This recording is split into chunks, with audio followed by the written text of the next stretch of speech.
tell you about Comic-Con. Has anybody heard of that before? You have? So pretty much almost everyone. Okay. Well, I'm going to talk to you about a couple key points. I want to focus on the social dynamic of Comic-Con, and I will be separating that into two parts: social identity and interactions with others. So a little bit of background on Comic-Con. Comic-Con actually stands for Comic Book Convention. It was first started on March 21st, 1970, by a few people by the name of Shel Dorf, Richard Elf, Ken Kruger, and Mike Towery. These are some comic book artists and fanatics. They are part of fandoms, which means groups of people who like the same book or movie. Their mission statement at Comic-Con is people of all kinds from all parts of the world can come together and share a common interest of comic books and other forms with different events such as film screenings, programs, guest speakers, and place for vendors to sell things new and old, and of course LARP, which stands for live action role play. So I kind of paraphrased off of that, but this is right off of the Comic-Con website. So some things that they do there, like LARP, live action role play, it's where people get together and they dress up into characters, famous characters, and then they act that out in different scenes of movies or however they want to. And cosplay is costume role play, and that means you dress up like the person. So I'm going to first go into social identity. Cosplay is helpful for a form of escapism. And escapism is basically a discretion from the harsh reality into a mythical scene from your favorite movie or book.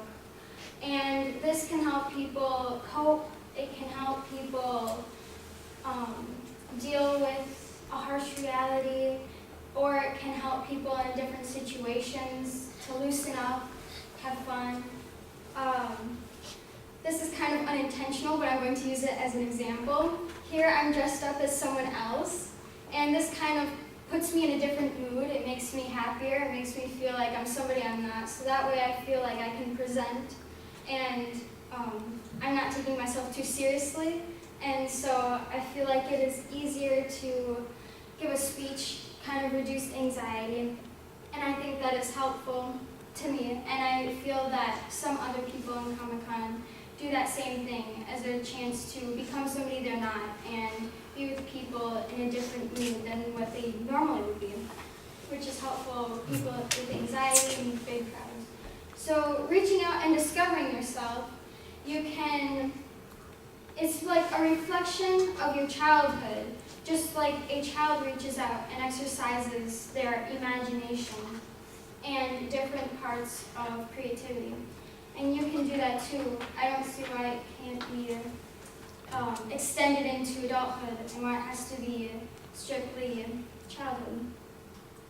So interactions with others. So while you're there, you're going to see lots of other people dressed up and lots of other people coming there for many different reasons. And you perceive them in different ways, and you feel a sense of belonging because you know you're not alone, and you feel like you can be a part of a group. As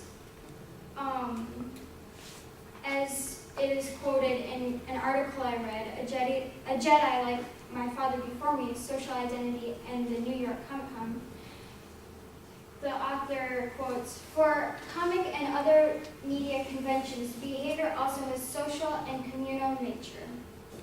What that basically means is that you have a social aspect to this convention where you can gather with people like-minded and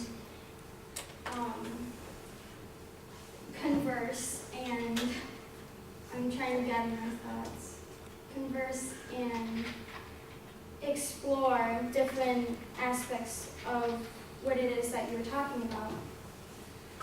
This is also an outlet. Some people use it as coping, like I said before in the escapism theory. It can be a way for coping through hard times, by an escape. Lots of people who like Star Wars use that as an outlet. It's like traveling into a different universe. To conclude, Comic-Con at a glance may seem like a glorified group of people getting together to lark in their cosplay outfits, but the meaning goes deeper in most individuals. People can let loose and really explore their imagination and relate with others on a different level. Thank you.